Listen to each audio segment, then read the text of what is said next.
Wana kena ndau na makito na yawa ni kena rongo dina serikali na maki. Kena bola Mr. Mbera, ulo tangatiko na lalakai ni wani mata solenga tu na lolosi. Isa e tambalesi na senikau tale o na kamusi. Sa solia ka kauchiawa ka menandau rokovi. Tevo na idodho ni alumango na ndaulu tangangori na ilalakai ni wani mata e solenga tu na lolosi. E kania tengo na nona kadhi lesu tu kotamanda. Ni ndui nonda lesu e na kena kinda ni mataka. Sanambula woli tunga me indivi na nona vinaka. Rest in peace, isa chone tuina sao satala. Mosi namu mbula meu sereka tu ni koa. Ko waka isulu wali e nandina kena yalo malua. Sa ngude na kemuta tandra e nandela nivanua. Ko sudo e na rosanga wolu kadiwa February ronondolu tinikarua. Na mumbula e senga nimbalavu karui leka nga. Ke ulumuta na moivi o sotia o lengo na ita.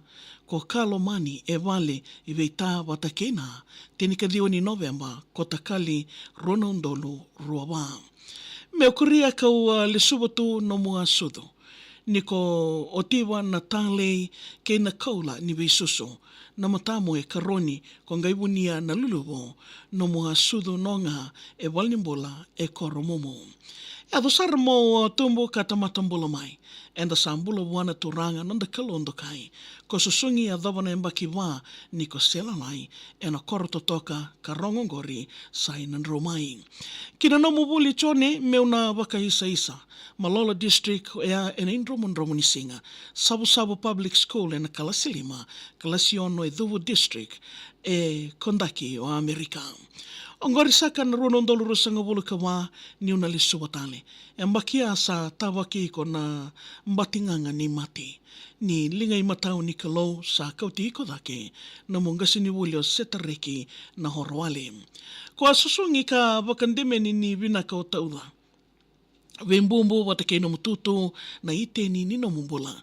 Tumbu dhake mo matua ia ko wusi ngai suruta mai na tikino ai na koro o na koro kula. Ko laibula tinikando wolinga e na koro ko hanahana.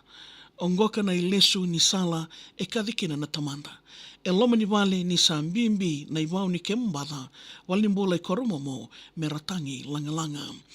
E toko dia undina na imboi ni nomu salu. Sanambula wolinga membalolo ni wakananano. Wekau take kena loloma sa itamba ni lomango ko dhaumbe ni keimami keve kina nawekamo. O tukamu e nduombolo e mosita no momati. Ni o sa kalidala leiviwa na vetikiri e wale. Sana dalata na wakatadini e weisinga nindambe a wani mata tobuloni ni akuila mbale. Kena no mundela ni abu meu kasi roko. Meu sanangalo silima tu na atu malolo. Kau na wusa nimbiau ni wani mata kina nongo lololo. Kau takasa kaya na lolosi e anuea na nomu koro. Momona tu ilawa tau manda ki vale levo, dhambe e na waka roko nongo i sevo. Memu waini sudo e kalidi mai na koro levo, ngori mai na mara e na esana o tai levo. Endau matiri na totoka ni nomu parataisi. Roko yawa tawua maudhiri o tokoriki. Ko sala i te tarawau na edamo sana indivi me senikau ni mbolo ni matangali o wana tivi. Nandronro langi ni nomu susungi au sababada. Mai nandromai e na ronondolo tinikawa me sewotaka. Dewa kimbabo e na embaki katarawa solewo na ronondolo tinikawalo. Ronondolo rosanga wolo katolo ki hanahana. Neutau na yoti ni wanua au maringeta. O yana ronondolo rosanga wolo kawani nomu wanga sa kele woleka. Sa kadhivi kononda kalo ka le waikenda ka menda nangai sota kina wuni nga sauleka. Ele takasa kina dhakau ni mosi nongu ya loma. Niko sa tawa rei mai o le au tangi ka dhua. E waka ndita ki au na i wala tambo ni atuko na sendambula se mate enda sa nonanga na kalumbula. E lumongo sana mbulata wakandua na mbulumbulu. Isa umusita na kena wani mata kere e tuturu. Mode chone e nangele nuku kena nuku. E na kemungara katundua e hanahana maidhubo. Na muitumbutumbu romusita au ruilomana. dongai lei veitata e na kinda ni mataka. Marama tinamo Amelia Vesikola na edana, turanga tamamu sa ichope ngone sa talam. Meu leso kalei nomo na wakadengo mai dake. Isa chone ke mami nui nui nindana lai sota tale. Ki vuna TV ke anuia non rayabo nomongase ni mode kede rabekani ngonga o Richo Vale.